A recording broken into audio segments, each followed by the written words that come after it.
जय श्री कृष्णा दोस्तों स्वागत है आपका अपने इस YouTube चैनल में और आप देख रहे हैं मोटिवेशनल एंड स्पिरिचुअल ज्ञानवर्धक वीडियोस। दोस्तों आज के इस वीडियो में हम आपको श्रीमद् भगवद गीता के 6ठे अध्याय से जुड़ी एक प्रेरणादायक कहानी सुनाते हैं। दोस्तों इस कहानी को अच्छे से सुनना और समझना, ताकि इस कहानी को सुनने के बाद आपके मन को शांति और दिल को सुकून मिलेगा और आपको अपने जीवन की सारी समस्याओं का समाधान भी मिलेगा। और दोस्तों आपको यह वीडियो पसंद आए तो हमारा आग्रह है कि वीडियो को लाइक करें, शेयर करें और चैनल को सब्सक्राइब करना ना भूलें, ताकि आपको इस चैनल पर श्रीमद् भगवद गीता के 18 अध्याय और 700 श्लोक का संपूर्ण ज्ञान मिलने वाला है। तो चलिए शुरू करते हैं इस दिव्य यात्रा को। श्रीमद् भगवद गीता का 6ठा अध्याय ध्यान योग पर आधारित है। इसमें भगवान श्री कृष्ण ने अर्जुन को ध्यान योग, आत्म संयम और साधना के महत्व के बारे में विस्तार से बताया है। इस अध्याय में उन्होंने यह भी बताया है कि जो व्यक्ति ध्यान में तल्लीन रहता है वह सांसारिक मोह से मुक्त होकर परमात्मा की प्राप्ति कर सकता है। इस शिक्षाप्रद अध्याय को एक प्रेरणादायक कहानी के माध्यम से समझते हैं। दोस्तों यह कहानी है एक योगी, साधक और राजकुमार की। प्राचीन काल की बात है। मगध राज्य में एक महान योगी तपस्या किया करते थे। उनका नाम ऋषि सतीकंद था। वे ध्यान और आत्म संयम के मार्ग पर चलने वाले एक सिद्ध पुरुष थे। उनकी ख्याति दूर दूर तक फैली हुई थी। लोग उनके पास आते, उनके उपदेश सुनते और अपनी जिज्ञासाओं का समाधान पाते। उसी राज्य का एक युवान राजकुमार विक्रम सांसारिक सुखों से उब चुका था। वह जानता था कि उसके पास धन, ऐश्वर्य और सभी प्रकार की विलासित थी, लेकिन फिर भी उसका मन अशांत रहता था। महलों में रहते हुए भी उसे एक अजीब सा खालीपन महसूस होता था। एक दिन राजकुमार विक्रम अपने गुरु से मिलने गया और अपनी समस्या बताई। गुरुदेव, मेरे पास सब कुछ है, फिर भी मैं अंदर से अधूरा और अशांत महसूस करता हूँ। ऐसा क्यों? गुरु मुस्कुराए और बोले, वत्स, यदि तुम्हें सच्ची शांति और आनंद चाहिए तो तुम्हें योग और ध्यान के मार्ग पर चलना होगा। जाओ महान योगी सतीकंद से मिलो, वे तुम्हें सही मार्ग दिखाएंगे। राजकुमार ने गुरु के कहने अनुसार योगी सतीकंद की खोज की और उनके आश्रम में जा पहुंचा।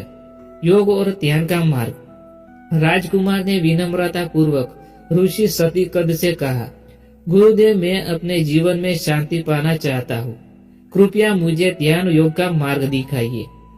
ऋषि सतीकंद ने उसे ध्यान से देखा और बोले, वत्स, ध्यान और योग का मार्ग कठिन है। यह त्याग, संयम और अनुशासन की मांग करता है। क्या तुम इसके लिए तैयार हो? राजकुमार ने दृढ़ संकल्प से उत्तर दिया, हाँ गुरुदेव, मैं उसके लिए तैयार हूँ। तब ऋषि ने कहा, यदि तुम ध्यान योग सीखना चाहते हो तो पहले अपने मन और शरीर को नियंत्रित करना सीखना होगा। ध्यान का अर्थ केवल आंखें बंद करना नहीं होता है, बल्कि अपने चित्त को पूर्णतः स्थिर करना है। पहले यह सीखो कि मन को कैसे काबू किया जाए। इसके बाद ऋषि सतीकंद ने उसे कुछ महत्वपूर्ण शिक्षाएं दी। पहली शिक्षा है, मन का नियंत्रण ही सबसे बड़ा योग है। जो व्यक्ति अपने मन को नियंत्रित करता है वह सच्चा योगी होता है। साधना के लिए उचित स्थान और आचरण आवश्यक है। ध्यान के लिए शुद्ध वातावरण और उचित आचरण अनिवार्य है। अभ्यास और धैर्य का महत्व। ध्यान कोई एक दिन की प्रक्रिया नहीं है, बल्कि निरंतर साधना का परिणाम है। पहली परीक्षा, धैर्य की कसौटी। ऋषि सतीकंद ने राजकुमार को एक कार्य सौंपा।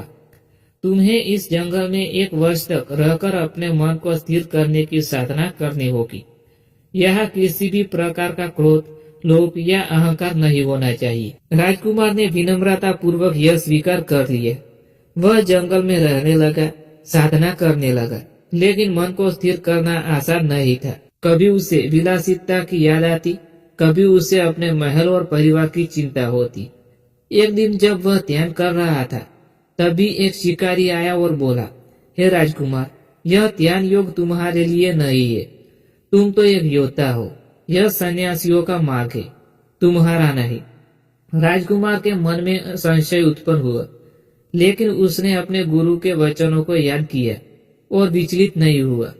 वह सोचने लगा, त्याग का मार्ग कठिन है, लेकिन यही सच्चा सुख और शांति प्रदान करता है। दूसरी परीक्षा, मन का संयम।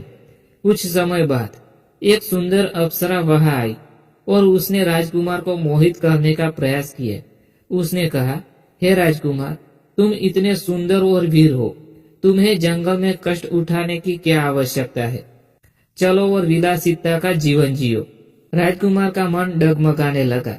उसने सोचा कि वास्तव में यह कितना कठिन मार्ग है, लेकिन तभी उसे अपने गुरु की शिक्षा याद आई। जो व्यक्ति सांसारिक सुखों में लिप्त रहता है, वह कभी सच्चे आनंद को प्राप्त नहीं कर सकता। राजकुमार ने अपनी आंखें बंद की और ध्यान किया। जब उसने आंखें खोली तो अप्सरा वहां से लुप्त हो गई थी। सफलता और आत्मज्ञान। 1 वर्ष पूरा होने के बाद राजकुमार ऋषि सतीकंद के पास पहुंचा। उसके चेहरे पर अद्भुत शांति और तेज था। ऋषि ने पूछा, वत्स, अब बताओ, तुम्हें क्या अनुभव हुआ? राजकुमार ने उत्तर दिया, गुरुदेव, मैंने सीखा कि मन को नियंत्रित करना ही सच्चा योग है। सांसारिक वस्तुएं केवल क्षणिक सुख देती है, लेकिन ध्यान से मिलने वाली शांति और आनंद स्थायी होती है। अब मैं सच्चे आनंद का अनुभव कर रहा हूँ। ऋषि सतीकंद मुस्कुराए और बोले, वत्स, तुमने सच में ध्यान योग को प्राप्त कर लिया। अब तुम्हारा जीवन केवल अपने लिए नहीं, बल्कि दूसरों के भी ज्ञान देने के लिए है। जाओ और इस ज्ञान को पूरे संसार में फैला दो। राजकुमार विक्रम ने गुरु के चरणों में प्रणाम किया और संकल्प किया कि वह अपने राज्य में जाकर ध्यान योग का प्रचार करेगा और अधिक से अधिक लोगों को इस मार्ग पर चलने की प्रेरणा देगा। यह कहानी हमें 6ठे अध्याय का गहरी सीख देती है। ध्यान और आत्म संयम से ही सच्चा आनंद मिलता है। सांसारिक सुख क्षणिक है, लेकिन आत्म साक्षात्कार स्थायी है। मन को नियंत्रित करने वाला व्यक्ति ही सच्चा योगी होता है। धैर्य, अभ्यास और दृढ़ संकल्प से ही सफलता मिलती है। इस प्रकार ध्यान योग का मार्ग कठिन है, लेकिन जो इस पर अडिग रहता है वह परम आनंद को प्राप्त करता है। दोस्तों, मैं उम्मीद करता हूँ कि आपको यह ज्ञान पसंद आया होगा। अगर पसंद आया हो तो इस ज्ञान को अपने दोस्तों के साथ शेयर करें, अपने परिवारजनों के साथ शेयर